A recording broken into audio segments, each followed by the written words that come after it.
Hindutva, Hindu icon ಅನ್ನೋ ಹೆಸರಲ್ಲೂ ಕೂಡ ತಮ್ಮ ತಮ್ಮ ರಾಜಕೀಯ ಭವಿಷ್ಯವನ್ನ ಕಾಣೋ ಪ್ರಯತ್ನವನ್ನು ಅನೇಕ ರಾಜಕಾರಣಿಗಳು ಮಾಡ್ತಿದ್ದಾರೆ. ಫಾರ್ ಎಕ್ಸಾಂಪಲ್, ನೆರೆಯ ತಮಿಳುನಾಡಿನಲ್ಲಿ ಅಣ್ಣಾಮಲೈ ಅವರು ಮೊನ್ನೆ ಅವರು ಆ ಚಾಟಿಯಿಂದ ತಮ್ಮನ್ನು ತಾವು ಬೀಸ್ಕೊಂಡು ಒಂದು ವ್ಯವಸ್ಥೆಯ ವಿರುದ್ಧವಾಗಿ ಹೋರಾಟ ನಡೆಸಿದ್ದು ದೊಡ್ಡ ಮಟ್ಟದಲ್ಲಿ ಚರ್ಚೆಗೆ ಗ್ರಾಸವಾಯಿತು. ಈ ರೀತಿಯ ರಾಜಕಾರಣ ಒಬ್ಬ ಧರ್ಮಗುರುಗಳಾಗಿ, ಮಾರ್ಗದರ್ಶಿಗಳಾಗಿ ತಾವು ಯಾವ ರೀತಿ ಗಮನಿಸ್ತೀರಿ ಈ ರೀತಿಯ ಬೆಳವಣಿಗೆಗಳನ್ನು?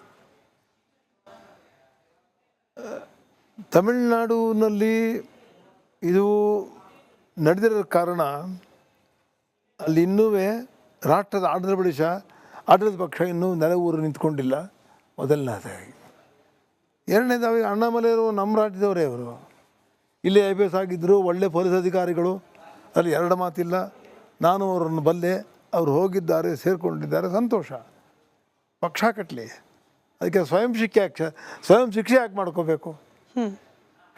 ಶಿಕ್ಷೆಗೆ ಕಾರಣಗಳಿರಬೇಕು. ಏನು ಕಾರಣ ಕೊಡ್ತಾರೆ ಈಗ ಅವರು? ಅದಕ್ಕೆ ನನ್ನನ್ನು ನಾನೇ ಹೊಡ್ಕೊಂಡ್ರೆ ಅದು ಯಾರಿಗೇನು ಉಪಯೋಗ ಆಯಿತು? ನಾವು ತಿದ್ದಿ ಬದುಕಿದಾಗ ಇನ್ನೊಬ್ಬರು ನಾವು ಬುದ್ಧಿ ಹೇಳ್ಬೋದು, ನೋಡಪ್ಪ ಹಿಂಗಾಗಿತ್ತು ತಿದ್ದಿ ಅಂತೇಳಿ. ತಿದ್ದಿ ಬದುಕಬೇಕು ಮನುಷ್ಯನ ಧರ್ಮ ಬೇಕು ಹೊತ್ತು ತಾನೇ ಸ್ವಯಂ ಶಿಕ್ಷೆ ಕೊಟ್ಟು ಆಯಿತು, ಆ ಘಟನೆಗೆ ನಾನು ಸ್ವಯಂ ಶಿಕ್ಷೆ ತಗೊಂಡಿದ್ದೀನಿ ಅಂತಂದರೆ ಅದನ್ನು ಯಾರೂ ಮೆಚ್ಚಲ್ಲ. ಅದು ಮನುಷ್ಯನ ಭವಿಷ್ಯಕ್ಕೆ ಒಂದು ಉದಾಹರಣೆ ಕೂಡ ಆಗೋಲ್ಲ ಅದು. ಬಟ್ ಈ ಸಾಮಾಜಿಕ ಜಾಲತಾಣದಲ್ಲಿ ಚರ್ಚೆ ಮಾಡುವಂಥವರು, ಅದರಲ್ಲೂ ಯುವ ಸಮುದಾಯ ಚರ್ಚೆ ಮಾಡ್ತಿರೋದು, ಅಣ್ಣಾಮಲೈ ಅಂತ ಒಬ್ಬ ರಾಜಕೀಯ ನಾಯಕ, ಅದರಲ್ಲೂ BJP ಪಕ್ಷದ ನಾಯಕ ಕರ್ನಾಟಕದಲ್ಲಿ ಕೊರತೆ ಕಾಣ್ತಾ ಇದೆ. BJPಯಲ್ಲೂ ಕೂಡ ಯತ್ನಾಳ್ ವರ್ಸಸ್ ವಿಜಯೇಂದ್ರ ಅನ್ನೋ ರೀತಿಯಲ್ಲಿ ಆಯಿತು. ಈ ಹಿಂದುತ್ವದ ಆಧಾರದ ಮೇಲೆ ಐಡಿಯಾಲಜಿ ಇಟ್ಕೊಂಡು BJPಯನ್ನು ಸಪೋರ್ಟ್ ಮಾಡೋರು ಯತ್ನಾಳ್ ಅವ್ರ ಪರ, ಅದನ್ನು ಹೊರತುಪಡಿಸಿದವರು ವಿಜಯೇಂದ್ರ ಪರ. ಈ ರೀತಿಯಾಗಿ ಆಗ್ತಾ ಇದ್ದ ಗೊಂದಲದ ನಡುವೆ ಅಣ್ಣಾಮಲೈ ಅಂತ ನಾಯಕತ್ವ BJPಯಲ್ಲಿ ಬೇಕು ಕರ್ನಾಟಕದಲ್ಲಿ ಅಂತ ನಿರೀಕ್ಷೆ ಮಾಡೋರು ಇದ್ದಾರೆ. ಅಂಥವ್ರ ಬಗ್ಗೆ ಏನು ಹೇಳ್ತೀರಿ? ಅಣ್ಣಾಮಲೈ ಅಂತ ಯುವಕರು ಖಂಡಿತವಾಗಲೂ ರಾಜಕಾರಣದಲ್ಲಿ ಬೇಕೇ ಬೇಕು. ಯಾಕೆ ಬೇಕು ಅಂತಂದರೆ ಅವರಲ್ಲಿ ಸತ್ಯ ಇದೆ, ಧರ್ಮ ಇದೆ, ನಡೆ ಇದೆ, ನುಡಿ ಇದೆ, ಎಲ್ಲಕ್ಕಿಂತ ವಿದ್ಯೆ ಇದೆ. ಅಲ್ಲಿ ಪೊಲೀಸರ ತಮಾಷೆ ಅಲ್ಲ, ಆಡಳಿತಾತ್ಮ ಕೂಡ ಎಲ್ಲವೂ ತಿಳಿದಿದೆ ಅವರಿಗೆ. ಅಂಥವ್ರ ಅಗತ್ಯ ಖಂಡಿತವಾಗಿದೆ. ಇದೇನಪ್ಪ ಅಂತಂದರೆ, ಈಗ ತಾವು ಯತ್ನಾಳವ್ರದ್ದು ವಿಜೇಂದ್ರ ಅಂತ ಹೇಳಿದ್ರಿ, ಅವರದೇ ಪಕ್ಷ, ಅದೇನು ಬ್ರ್ಯಾಂಡೆಡ್ ಪಕ್ಷ, ಏನು ಹಿಂದುತ್ವವನ್ನೇ ಮಾಡ್ತಾರೆ ಅನ್ನೋ ಪಕ್ಷ. ಅವರಲ್ಲಿ ಯಾಕೆ ಘರ್ಷಣೆ ಆಗಿದೆ? ಯಾರಿಗೋ ಏನೋ ಸಿಕ್ಕಿಲ್ಲ ಅಂತ, ಅಥವಾ ಯಾರಿಗೋ ಸಿಕ್ಕಿದೆ ಅದನ್ನು ನಾವು ತೊಗೊಳಕ್ಕೆ ಸ್ವೀಕಾರ ಇಲ್ಲ ಅಂಥೇಳಿ ಇದಕ್ಕೆ ನಾವು ಹಿಂದುತ್ವ ಯಾಕೆ ಬೆರೆಸ್ಬೇಕಲ್ಲಿ? ಅಗತ್ಯ ಇಲ್ಲ. ಅಲ್ಲಿ ಅವ್ರು ಸ್ವಯಂಕೃತ ರಾಜಕಾರಣ, ಸ್ವಾರ್ಥ ರಾಜಕಾರಣ. ಅದಕ್ಕೆ ಯಾಕೆ ಹಿಂದುತ್ವ ಯಾಕೆ ಎಳಿಬೇಕು? ಅದನ್ನು ಅಣ್ಣಾಮಲೈಗೆ ಅದು ಬರೋದಿಲ್ಲ. ಹೇಗೆ ಹೋಗ್ತದೆ? ಅವರು ಸದೃಢವಾಗಿ ಅಲ್ಲಿ ಪಕ್ಷ ಕಟ್ಟಬೇಕು ಅಂತಿದ್ದಾರೆ. ಪ್ರಧಾನಮಂತ್ರಿಗಳು ತುಂಬ ಆಪ್ತರಾಗಿದ್ದಾರೆ. ಕಟ್ಟುವಾಗ ಕೆಲವೆಲ್ಲ ಗಿಮಿಕ್ಸು, ಮತ್ತೊಂದು ಮಗದೊಂದು ಏನೇನು ಬೇಕೋ ಎಲ್ಲ ಬೇಕಾಗುತ್ತೆ. ಏನು ರಾಮಲೀಲೆಗಳು ಮಾಡಿ ಅವನು ಪಟ್ಟಾಭಿಷಿಕ್ತನಾಗಿ ರಾವಣನ ಸೋಲಿಸ್ಬೇಕಾಯ್ತು. ಆದ್ದರಿಂದ ಅಣ್ಣಾಮಲೈ ಮಾಡೋದೇನು ಅದೇನು ದೊಡ್ಡ ವಿಚಾರ ಅಂತೇನಲ್ಲ. ಅವರೇನೋ ಒಂದು ಮಾಡ್ತಾ ಇದ್ದಾರೆ.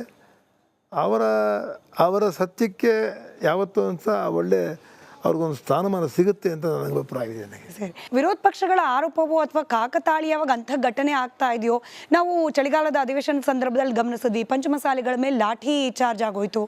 ಮೊನ್ನೆ ಆಂದೋಲನ ಶ್ರೀಗಳ ಮೇಲೆ ಹತ್ಯೆಗೆ ಸಂಚು ರೂಪಿಸಿದ್ದಾರೆ ಅನ್ನೋ ಆರೋಪ ಕೂಡ ಕೇಳೋಕೆ ಬಂತು. ಪ್ರಿಯಾಂಕ್ ಖರ್ಗೆ ಅವ್ರ ಪಾತ್ರ ಇದೆ ಅದರಲ್ಲಿ ಅನ್ನೋ ಆರೋಪ ಕೂಡ. ಅಂದರೆ ಡೆಲಿಬ್ರೇಟ್ ಆಗಿ ಹಿಂದೂ ವಿರೋಧಿ ಸರ್ಕಾರ, ಕಾಂಗ್ರೆಸ್ ಪಕ್ಷವೇ ಹಿಂದೂ ವಿರೋಧಿ ಅಂಥೇಳಿ ವಿರೋಧ ಪಕ್ಷಗಳು ಅದನ್ನು ತೋರಿಸೋ ಪ್ರಯತ್ನ ಮಾಡಿದ ಹಾಗೆ ಕಾಕತಾಳೀಯವಾಗಿ ಘಟನೆಗಳಾಗ್ತಾ ಇರೋದು. ಇದು ಕಾಂಗ್ರೆಸ್ ಸರ್ಕಾರಕ್ಕೆ ಮುಜುಗಾರನ ಅಥವಾ ಆಪತ್ತ, ಅಥವಾ ಇದರಿಂದ ಏನು ಪರಿಣಾಮ ಬೀರೋದಿಲ್ವಾ ಸರ್ಕಾರಕ್ಕೆ ಅಂತ ಹೇಳಿ? ಆಪತ್ತು 22 ನೋಡಿದಿರಲ್ಲ. ಮಹಾರಾಷ್ಟ್ರ ಸೋತೋಗ್ಬಿಟ್ರು, ಹರಿಯಾಣ ಸೋತೋಗ್ಬಿಟ್ರು. ಕೇವಲ ಹಿಂದೂಗಳು 40% 40% ಇದ್ದರೂ ಕೂಡ OBCಗಳು ಅವರು ಇವರೆಲ್ಲ ಸೇರಿದ್ರೆ ನಿಮಗೆ ಒಂದು 60% ಇದೆ. ಅವರನ್ನು ಓಲೈಸೋ ತಂತ್ರವೇ ಬರೀ ಯಾವ ಪಕ್ಷಕ್ಕೂ ಆಗಬಾರ್ದು. ಅದನ್ನು ಈಗಾಗಲೇ ಬೇಕಾದಷ್ಟು ಬೆನಿಫಿಟ್ಗಳು ಕೊಟ್ಟಿದ್ದೀರ ಅವರಿಗೆ, ಏನು ಕಡಿಮೆ ಏನಾಗಿಲ್ಲ. ಎಲ್ಲೋ ಒಂದು ಕಡೆ ನೀವು ಈ OBCಗಳು, ಕೆಳಮಟ್ಟದವರು, ಮುಸಲ್ಮಾನರು, ಕ್ರಿಶ್ಚಿಯನ್ಸ್ ಒಂದು ಕಡೆ ಒಟ್ಟು ಮಾಡೋಕ್ಕೆ ಹೋಗಿ ನಾಳೆ ದಿವಸ ಹಿಂದೂಗಳನ್ನು ಕಡೆಗಾಣಿಸ್ತಾರೆ ಅಂತ ಅವ್ರು ಶಬ್ದ ಬರಬಾರ್ದು ಆಚೆ ಕಡೆಗೆ. ಆಗ ನೀವೇ ನೀವೇ ಉತ್ತರ ಹೇಳಬೇಕಾಗುತ್ತೆ. ನಾಳೆ ದಿವಸ ಅವ್ರು ಬಲಿಷ್ಠರಾಗುತ್ತೆ. ಮೇಲ್ಜಾತಿಯವರನ್ನು ತುಳಿದು ರಾಜಕಾರಣ ಮಾಡೋದು ಅದು ಸರಿಯಲ್ಲ. ಅದರ ಅಂತ ಪ್ರಯತ್ನ ಆಗ್ತಿದೆ ಅಂತ ಅನ್ಸುತ್ತಾ? ಪ್ರಯತ್ನ ಆಗ್ತಿದೆ ಅಂತಂದರೆ ಈಗ ಕಾಂಗ್ರೆಸ್ಸಲ್ಲಿ ಅಷ್ಟೇ ಮಾಡ್ತಿರೋದು. ಸಕ್ರಿಯವಾದ ರಾಜಕಾರಣ ಮಾಡಬೇಕು ಅಂತಂದರೆ ಕೇಡ್ರ್ ಬೇಸ್ದಲ್ಲಿ ಮಾಡಬೇಕು. ಮಾಸ್ ಬೇಸಲ್ಲಿ ಆಗಿದಾರಲ್ಲ ನೋಡಿ. ಇಂದಿರಾ ಗಾಂಧಿ ಅವರು ಅನುಕಂಪದಲ್ಲಿ ಗೆದ್ದರು, ರಾಜೀವ್ ಗಾಂಧಿ ಅವ್ರು ಗೆದ್ದರು, ನರಸಿಂಹರಾವ್ ಆಮೇಲೆ ಬಂದರು. ಮಾಸ್ ಬೇಸ್ ಎಷ್ಟು ದಿವಸ ಹೋಗ್ತೀರಿ? ನಾನು ಆ್ಯಕ್ಚುಲಿ ರಾಜ್ಯದ ಸಚಿವರ ಬಗ್ಗೆ ಪ್ರಶ್ನೆ ಮಾಡ್ತಿದ್ದೆ, ಸಿದ್ದರಾಮಯ್ಯನವರ ಭವಿಷ್ಯದ ಬಗ್ಗೆ ಪ್ರಶ್ನೆ ಮಾಡೋಕ್ಕಿತ್ತು. ಆದರೆ ಮೋದಿ ಅವರ ವಿಚಾರ ಪ್ರಸ್ತಾಪ ಆಗಿದ್ದರಿಂದ ನೀವು ಕಳೆದ ಬಾರಿ ಸಂದರ್ಶನದಲ್ಲೂ ಹೇಳಿದ್ರಿ, ಮೋದಿ ಅವರ ವರ್ಚಸ್ಸು ಹಾಗೆ ಅವರ ಈಗಿರುವಂತಹ ಮೇನಿಯಾ ರೀತಿಯಲ್ಲಿ ಏನಿದೆ, ಮೋದಿ ಮೇನಿಯಾ ಅಂತ ಹೇಳಿ ಕರಿತೀವಿ, ಅದು ಕ್ರಮೇಣ ಕಡಿಮೆ ಆಗ್ತಾ ಬರುತ್ತೆ ಅಂತ ಹೇಳಿ. ಈಗ ಸಮ್ಮಿಶ್ರ ಸರ್ಕಾರವೇ ಇದ್ರೂ ಕೂಡ, ಅಂದರೆ ಮಿತ್ರಕೂಟದ ಬಲದಿಂದ ರಚನೆ ಆಗಿರುವ ಸರ್ಕಾರ ಇದ್ರೂ ಕೂಡ ಇದು 5 ವರ್ಷ ಗಟ್ಟಿಯಾಗಿರುತ್ತೆ ಅಂತ ಹೇಳಿ ಬಹಳ ಅಚಲವಾಗಿ ಮಾತನಾಡ್ತಿದ್ದಾರೆ ರಾಷ್ಟ್ರೀಯ ಮಟ್ಟದ ಬಿಜೆಪಿಗರು. ಅಚಲವಾಗಿರುತ್ತಾ ಸರ್ಕಾರ? ನನ್ನ ತಿಳುವಳಿಕೆ ಪ್ರಕಾರವಾಗಿ ಮುಂದಿನ ವರ್ಷದಲ್ಲಿ ಮಾರ್ಚ್ 29ಕ್ಕೆ ಶನಿ ಬದಲಾವಣೆ ಆಗ್ತಾನೆ. ಮೇ 14ಕ್ಕೆ ಗುರು ಬದಲಾವಣೆ ಆಗುತ್ತೆ. ಅದೇ ತಿಂಗಳು ಮೇ 18ರಲ್ಲಿ ರಾಹುಕೇತು ಬದಲಾವಣೆ ಆಗ್ತಾರೆ. ನಾಲ್ಕು ಗ್ರಹಗಳು ಈ ವರ್ಷ 2 ಗ್ರಹಣ 25ನೇ ಇಸ್ವಿಯಲ್ಲಿ, 26ನೇ ಇಸ್ವಿ ಮಾರ್ಚ್ ಒಳಗೆ 12 ಗ್ರಹಣ, ಅಂದರೆ ಒಂದೇ ಸಮತಲ 4 ಗ್ರಹಗಳು. ಇದನ್ನು ದಾಟ ತುಂಬ ಕಷ್ಟ ಇದೆ, ತುಂಬ ಕಷ್ಟ ಇದೆ. ಮೋದಿ ಅವರಿಗೆ ವೈಯಕ್ತಿಕವಾಗಿ ತುಂಬ ಕಷ್ಟ ಇದೆ. ಇನ್ನೊಂದು, ಈಗ ಮೋದಿಯವ್ರಿಗೆ ಭವಿಷ್ಯ ಯಾಕೆ ಹೇಳಬೇಕು? 25 ಅವರೇ ಮಾಡಿದಾರಲ್ಲ, 75 ವರ್ಷ ಬಿಡಬೇಕು ಅಂತ, ಅಥವಾ ಅವ್ರು 25 ಹೇಳ್ಕೋಬೇಕು, ಇಲ್ಲ 75 ಬಿಡಬೇಕು. 25 ಅಂತ ಹೇಳ್ಕೊಳಕ್ಕಾಗಲ್ವಲ್ಲ, 75 ಹೇಳಬೇಕು, ಅವ್ರು ಬಿಟ್ಕೊಳ್ಬೇಕಾಗತ್ತೆ ಅಷ್ಟೇ. ನೋಡೋಣ ಅವ್ರು ಮುಂದಿನ ಅಡುಗೆ ಏನು ಮಾಡ್ತಾರೆ ನೋಡೋಣ. ಆದರೆ ಅವರಿದ್ದರೂ ಕೂಡ ಅಷ್ಟು ಸುಲಭ ಆಗಲ್ಲ, ತುಂಬ ಕಷ್ಟ ಆಗುತ್ತೆ. ಯಾಕೆಂದರೆ ಭಾರತಕ್ಕೆ ದೊಡ್ಡ ಹೊಡೆತ ಬೀಳೋದಿಲ್ಲ ಅಂದರೆ USA ಇಂದಾನೆ. ಹಲವಾರು ಭಾರತೀಯರು, ಸಾವಿರಾರು ಜನ ವಾಪಸ್ ಬರ್ತಕ್ಕಂಥ ಒಂದು ಸಂದರ್ಭ ಬದುಕು ಬಂದರೆ ಹೆಚ್ಚಿಲ್ಲ. ಬಟ್ ವಿಶ್ಲೇಷಣೆ ಆಗ್ತಿರೋದು ಮೋದಿ ಟ್ರಂಪ್ ಬಹಳ ಆತ್ಮೀಯರು, ಹೀಗಾಗಿ ದ್ವಿಪಕ್ಷೀಯ ಸ್ವಾಸ್ಥ್ಯ ಇನ್ನೂ ಚೆನ್ನಾಗಾಗತ್ತೆ, ಸಂಬಂಧಗಳು ಸುಧಾರಿಸುತ್ತೆ, ಈ ರೀತಿ ವಿಶ್ಲೇಷಣೆ ಆಗ್ತಾ ಇದೆ. ನೀವು ಉಲ್ಟಾ ಹೇಳ್ತಿದ್ದೀರಿ. ಒಂದು ಮಾತು ಹೇಳ್ತೀನಿ ಕೇಳಿ. ಒಂದೇ ತಾಯಿಲಿ ಹುಟ್ಟಿದ 2 ಗಂಡು ಮಕ್ಕಳು ಅಣ್ಣ ತಮ್ಮಂದರು ಅವರೇನೆ ಒಗ್ಗಟ್ಟಾಗಿರೋದು ತುಂಬ ಕಷ್ಟ. ನಿಜ. ಒಪ್ತೀರಾ? ನಿಜ. ಅಂಥದ್ರಲ್ಲಿ ಇದು ಭಾರತ ದೇಶ ಹಿಂದೂ ರಾಷ್ಟ್ರ ಆಗಿ, ಹಿಂದೂ ಧರ್ಮ, ಹಿಂದೂ ಒಂದು ಜಾತಿಯಲ್ಲ, ಆ ಧರ್ಮದ ನಿಂತಿರೋ ದೇಶದಲ್ಲಿ ಟ್ರಂಪ್ ಅವ್ರಿಗೆ ಎಷ್ಟು ಸಹಕಾರ ಕೊಡ್ತಾರೆ ಅಂತ ಆಯಿತು. ಇಡೀ ಅಮೆರಿಕಲ್ಲಿ ನೋಡಿ, ನಾನು ಟ್ರಂಪ್ ಕ್ಯಾಬಿನೆಟ್ ನೋಡಿ ಎಲ್ಲ ಭಾರತೀಯರೇ. ಅದೇ ಅವ್ರಿಗೆ ಒಂದು ಕಾರಣ, ಭಾರತೀಯರು ಬುದ್ಧಿವಂತರು ಎಲ್ಲೇ ನೆಲೆಸ್ಬಿಟ್ಟಿದ್ದಾರೆ, ಅಮೆರಿಕನ ಜಾಗ ಇಲ್ಲ, ಅವ್ರು ಎಲ್ಲೂ ಬರೋಕ್ಕಾಗಲ್ಲ ಅಂಥೇಳಿ ಆ ಕಾರಣ ತಗೊಂಡು ಹೋಗ್ತಾ ಇರೋದು ಅವರು. ಅದರಿಂದ ಹೇಗೆ ತಡ್ಕೋತಾರೆ, ಹೇಗೆ ಸ್ನೇಹ ಅಭಿವೃದ್ಧಿ ಆಗುತ್ತೆ. ನಿಮಗೆ ಹೇಳ್ಬೋದು, ಭಾಳ ಫ್ರೆಂಡ್ಸು USA ಇಂಡಿಯಾ ಅಂತ ಹೇಳ್ಬೋದು, ಹೇಳಲಿಕ್ಕೆ ಚೆನ್ನಾಗಾಗುತ್ತೆ. ಆದರೆ ಒಳಗಡೆ ನೋಡಿದಾಗಲೇ ಅದು ಗೊತ್ತು ಅಷ್ಟೇ. ಒಳಗಿನ ಹುಳುಕು ಆಚೆ ಬಂದಾಗ ನಿಮಗೆ ಗೊತ್ತಾಗುತ್ತೆ. ಹುಳುಕನ್ನು ಮುಚ್ಚಿಟ್ಕೊಂಡ್ರೆ ಅದಕ್ಕೆ ಯಾರು ಹೊಣೆ? ಅದಕ್ಕೆ ನೀವು ರಾಹುಲ್ ಗಾಂಧಿ ಅವ್ರ ವಿಚಾರ ಮಾತನಾಡುವಾಗ ಕಳೆದ ಬಾರಿ ಸಂದರ್ಶನದಲ್ಲಿ ಶಾರದಾ ಪೀಠಕ್ಕೆ ನಡೆದುಕೊಳ್ತಾ ಇದ್ರು, ಅದನ್ನು ಕೈ ಬಿಟ್ಟ ಮೇಲೇ ಕಾಂಗ್ರೆಸ್ಗೆ, ಅದರಲ್ಲೂ ಗಾಂಧಿ ಕುಟುಂಬಕ್ಕೆ ಒಂದು ರೀತಿಯಲ್ಲಿ ಸರಿಯಾದ ದಾರಿಯಲ್ಲಿ ಹೋಗೋಕ್ಕಾಗ್ತಿಲ್ಲ ಅಥವಾ ಅಂದುಕೊಂಡ ಗುರಿ ಮುಟ್ಲಿಕ್ಕಾಗ್ತಿಲ್ಲ ಅಂತ ಪ್ರಸ್ತಾಪ ಮಾಡಿದ್ರಿ. ಇವತ್ತಿಗೂ ಅದು ಅದೇ ಮಾತಿಗೆ ಬದ್ಧರಾಗಿದ್ದೀರಾ? ಶಾರದಾ ಪೀಠಕ್ಕೆ ನಡ್ಕೊಳ್ಳೋದು ಅದರಲ್ಲಿ ಇವತ್ತೊಂದು ನಿಮಗೆ ವಿಚಾರವನ್ನು ಹೇಳ್ತೀನಿ. ಗುರುವಿಂದಲೇ ಗುರಿ ಹೆಂಗೆ ಮುಟ್ಟೋದು? ನಾನೇ ಸ್ವತಃ ರಾಹುಲ್ ಗಾಂಧಿಯವರ ಅಜ್ಜಿ ಇಂದಿರಾ ಗಾಂಧಿ ಅವರನ್ನು ಧರ್ಮಸ್ಥಳ ಕರ್ಕೊಂಬಂದು ಚಿಕ್ಕಮಗಳೂರು ನಿಲ್ಲಿಸಿ ಗೆಲ್ಲಿಸ್ಕೊಂಡು ಕರ್ಕೊಂಬಂದಿದ್ದೀನಿ ನಾನು. ದಾಖಲೆ ಸಮೇತ ಮತ್ತಿದ್ದೆ, ನಾನೇನು ಕರ್ಕೊಂಡೋಗಿದ್ದೆ ಅಂತ. ವೀರೇಂದ್ರ ಹೆಗ್ಗಡೆ ಅವ್ರು ಕೇಳಿದ್ರೆ ಗೊತ್ತಾಗುತ್ತೆ. ಅಲ್ಲೇ ಕೂರಿಸ್ಕೊಂಡಿದ್ದೆ. ಯಾವುದೋ ಅಲ್ಲಿಂದ ಚಿಕ್ಕಮಗಳೂರಲ್ಲಿ ನಿಂತುಬಿಟ್ಟು ಗೆದ್ದುಬಿಟ್ಟು ನೀವು ಶೃಂಗೇರಿ ಶಾರದೆಯ ಅನುಗ್ರಹದಿಂದ ಗೆದ್ದುಬಿಟ್ಟು ನೀವು ಶೃಂಗೇರಿ ಶಾರದೆಯನ್ನು ಬಿಟ್ಟರೆ ಜ್ಞಾನವನ್ನು ಬುದ್ಧಿಯನ್ನು ಕೊಡ್ತಕ್ಕಂಥ ದೇವರೇ ಶಾರದೆ. ಬುದ್ಧಿ ಪ್ರಧಾನಂ ಶಾರದಾ ಅಂತ ಹೇಳಿದ್ದಾರೆ. ಪ್ರಚೋದಯ, ನಿಮ್ಗೆ ಒಳ್ಳೆ ಬುದ್ಧಿ ಹೊಳಿಬೇಕಲ್ಲ ನಿಮಗೆ. ಹಾಗಾದ್ರೆ ಬಿಟ್ಟರು ತಪ್ಪು ಅಂತ ಅಲ್ಲೇ ಕಾರಣ ಇದೆ ಅಲ್ವೇ?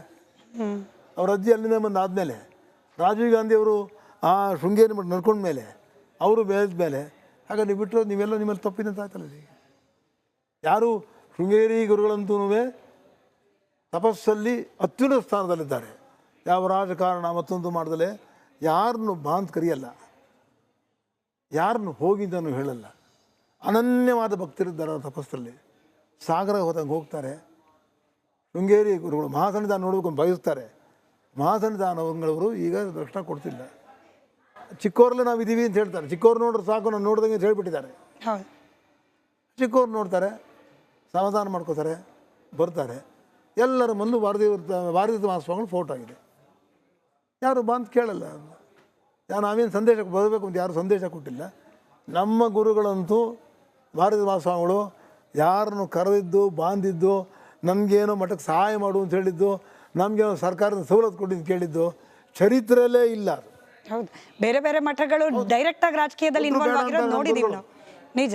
ಯಡಿಯೂರಪ್ಪನವ್ರಿಗೆ ಹೇಳಿದ್ದಾರೆ ನಮಗೇನು ಕೊಡಬೇಡಿ, ಏನು ಬೇಡ ಅಂತ. ಕೇವಲ ಭಕ್ತರಿಂದ, ಗುರುಗಳ ತಪಸ್ಸಿಂದ, ಭಕ್ತಿಯಿಂದ, ಅವರ ಗುರುಗಳ ತಪೋ ಇದೆಯಲ್ಲ, ಆ ತಪಸ್ಸಿಂದ ಶೃಂಗೇರಿ ಇವತ್ತು ಒಂದು ಮೇಲು ಮಟ್ಟದಲ್ಲಿ ನಿಂತ್ಕೊಂಡಿದೆ ಇವತ್ತು. ನಿಜ. ನಾನು ಶಾರದಾ ಪೀಠ ಅಂದಿದ್ದರಿಂದ ನೇರವಾಗಿ ರಾಷ್ಟ್ರೀಯ ಮಟ್ಟದ ರಾಜಕಾರಣದಿಂದ ವಾಪಸ್ ಬರ್ತೀನಿ ರಾಜ್ಯಕ್ಕೆ. ಹಾಗೆ ನೋಡಿದ್ರೆ ಶಾರದಾ ಪೀಠಕ್ಕೆ ದೇವೇಗೌಡರ ಕುಟುಂಬ ಕೂಡ ನಡೆದುಕೊಳ್ಳುತ್ತೆ. ದೇವೇಗೌಡರು ಹೋಗ್ತಾರೆ, ಕುಮಾರಸ್ವಾಮಿ ಅವರು ಹೋಗ್ತಾರೆ, ಆಗಾಗ ಪೂಜೆ ಪುನಸ್ಕಾರಗಳನ್ನು ಮಾಡಿಸ್ತಾ ಇರ್ತಾರೆ. ಅವರಲ್ಲಿ ಅಂದುಕೊಂಡ ಮಟ್ಟಕ್ಕೆ ರಾಜಕೀಯ ಯಶಸ್ಸು ಕಾಣ್ತಾ ಇಲ್ಲ. ಯಾಕೆ? ಅವ್ರ ಮಗ ಮೂರು ಬಾರಿ ನಿಂತರೂ ಸೋತ್ಬಿಟ್ರು. ಮುಂದಿನ ರಾಜಕೀಯ ಉತ್ತರಾಧಿಕಾರಿ ಯಾರು JDS ಪಕ್ಷಕ್ಕೆ ಅನ್ನೋ ಪ್ರಶ್ನೆಯಾಗಿ ಉಳಿದೋಯ್ತು. ಏನು ಕಂಡಿಲ್ಲ. ಕುಮಾರಸ್ವಾಮಿ ಅವರು ಅಲ್ಲೇ ರುದ್ರೋಮ ಮಾಡಿ ಮುಖ್ಯಮಂತ್ರಿಗಳಾಗಲಿಲ್ವ? ಅಲ್ಲಿ ರುದ್ರೋಮ ಆದಮೇಲೆ ಎಲ್ಲ ಆಗಿದ್ದವರು. ಮೊನ್ನೆ ಪೀಠ ನಡ್ಕೊಂಡಿದ್ದು ಏನು ಕಡಿಮೆ ಮಾಡಿದ್ದಾರೆ? ಅವ್ರಿಗೇನು ಸಂದಾಯ ಬೇಕು ಸಂದಾಯವಾಗಿದೆ. ಎಲ್ಲ ನಿಮ್ಮಲ್ಲಿ ಯಾವ್ದಾದ್ರು ಭಕ್ತಿ ಕಡಿಮೆ ಆದರೆ ಮಾತ್ರ ನಿಮಗಿಲ್ಲ ಅಷ್ಟೇ. ಭಕ್ತಿ ಇಲ್ಲದಕ್ಕೆ ಸಾಗರ ಅದು. ಒಂದೇ ಥರ ಇರಬೇಕು.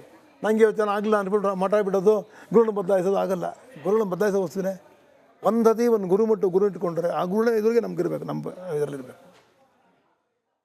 ಅವ್ರು ಹೋಗ್ತಿಲ್ಲ ನನ್ನ ಆಪಾದನೆ ಇಲ್ಲ, ಅಥವಾ ದೇವೇಗೌಡರು ಹೋಗಬೇಕು ಅಂತ ನನ್ನ ಆಪಾದನೆ ಇಲ್ಲ.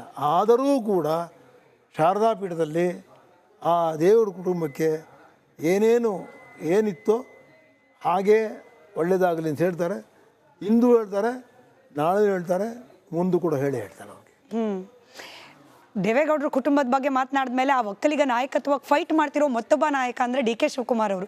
ನೀವು ಖಡಾಖಂಡಿತವಾಗಿ DK ಶಿವಕುಮಾರ್ ಅವರು ಮುಖ್ಯಮಂತ್ರಿ ಆಗೇ ಆಗ್ತಾರೆ ಅನ್ನೋದನ್ನು ಹೇಳಿದ್ರಿ.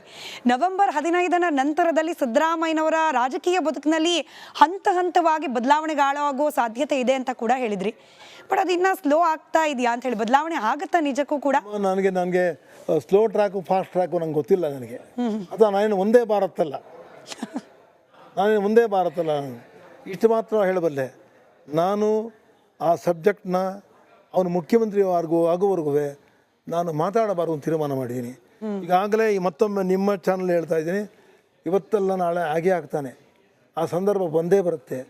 ಶನಿ 11ನೇ ಮನೆಗೆ ಹೋಗ್ತಾನೆ 29 ಮಾರ್ಚು. ಅದಕ್ಕೆ ಹಿಂದೆಯೋ ಮುಂದೆಯೋ ಪರಮಾತ್ಮ ತಂದು ಕೂರಿಸ್ತಾನೆ ಅಂತ ನಾನು ನಿಮ್ಗೆ ಹೇಳಬಲ್ಲೆ ಅಷ್ಟೇ. ಇನ್ನು ನಾನು ಶಿವಕುಮಾರ್ ಬಗ್ಗೆ ಆಗಲಿ ಅದರ ಚರ್ಚೆ ಆಗಲಿ, ಅವನು ಕೂತ್ಕೊಂಡು ಮುಖ್ಯಮಂತ್ರಿ ಆಗಿ ಗುರುಗಳೇ ಬನ್ನಿ ನನ್ನ ಜೊತೆ ಬನ್ನಿ ರಾಜಭವನಿಗೆ ಅಂತ ಕರ್ಕೊಂಡು ಹೋಗು ನಾನು ಮಾತಾಡೋದಿಲ್ಲ. ಹಿಂದೆ